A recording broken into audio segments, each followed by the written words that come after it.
दोस्तों, बहुत समय पहले की बात है। भारत के राजस्थान में एक छोटे से गांव के दूर दराज इलाके में एक किसान रहा करता था जिसका नाम रामलाल था। वो जगह बहुत खतरनाक थी। वहां पर आए दिन आंधी और तूफान आया करते थे। रामलाल को अपने खेतों में काम करने के लिए मजदूरों की सख्त जरूरत थी, लेकिन ऐसी जानलेवा जगह पर कोई काम करने को तैयार नहीं होता था। थक हार कर रामलाल ने एक दिन शहर के अखबार में विज्ञापन दिया। विज्ञापन पढ़ने के बाद कई लोग उससे मिलने के लिए आए, लेकिन जैसे ही वो लोग उस जगह की हालात के बारे में सुनते, वो लोग काम करने से साफ मना कर देते थे। आखिर में एक सामान्य कद का दुबला पतला सा एक अधेड़ व्यक्ति का आदमी रामलाल के पास पहुंचता है।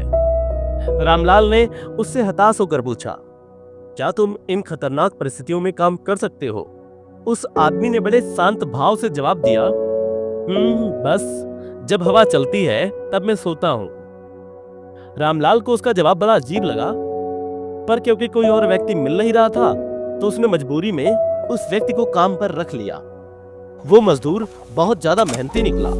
वो सुबह से लेकर अंधेरा होने तक खेतों में जी तोड़ मेहनत करता। रामलाल उसके काम से बहुत ज्यादा खुश और संतुष्ट रहने लगा। कुछ ही दिन बीते थे कि एक रात अचानक मौसम ने करवट ली। आसमान में चारों तरफ काले बादल घिर चुके थे और बर्फीली हवाइयां चीखने लगी। रामलाल अपने अनुभव से समझ गया था कि भयंकर तूफान आने वाला है।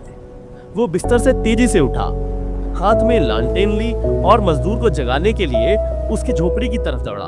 उठो, जल्दी उठो, रामलाल ने चिल्लाते हुए कहा। देखते नहीं तूफान आने वाला है। इससे पहले कि सब कुछ तबाह हो जाए, कटी हुई फसलों को बांध कर ढक दो और बाड़े के दरवाजे को कसकर बंद कर दो। मजदूर ने बड़े आराम से करवट ली और शांत होकर बोला, नहीं जनाब, मैंने आपसे पहले ही कहा था कि जब हवा चलती है तो मैं सोता हूँ। यह सुनना था कि रामलाल का गुस्सा अब सातवें आसमान पर पहुंच चुका था। एक पल को तो उसके मन में आया कि इस आदमी को थप्पड़ मार दे, पर अभी वो आने वाले तूफान से अपना सब कुछ बचाने के लिए खेत की तरफ भागा। लेकिन जैसे ही रामलाल खेत में पहुंचा, उसकी आंखें आश्चर्य से खुली की खुली रह गईं। फसल की सारी गांठें अच्छे से बंधी हुई थीं और मोटे तिरपाल से ढकी हुई थीं। उसके गाय बैल अपने सुरक्षित बाड़े में बंधे हुए थे। मुर्गियां भी अपने दड़बों में थीं। बाड़े का दरवाजा भी मजबूती से बंद था। हर चीज बिल्कुल व्यवस्थित थी। नुकसान होने की रत्ती भर गुंजाइश नहीं थी। रामलाल अब उस मजदूर की उस अजीब सी बात का मतलब समझ चुका था। जब हवा चलती है तब मैं सोता हूं। उसने तूफान आने से पहले ही अपनी सारी तैयारियां पूरी कर ली थी। रामलाल वापस लौटा और उस रात भयंकर तूफान होने के बावजूद भी वो चैन से सो गया। दोस्तों, ये कहानी सिर्फ रामलाल और मजदूर की नहीं है। ये कहानी हमारी जिंदगी की है।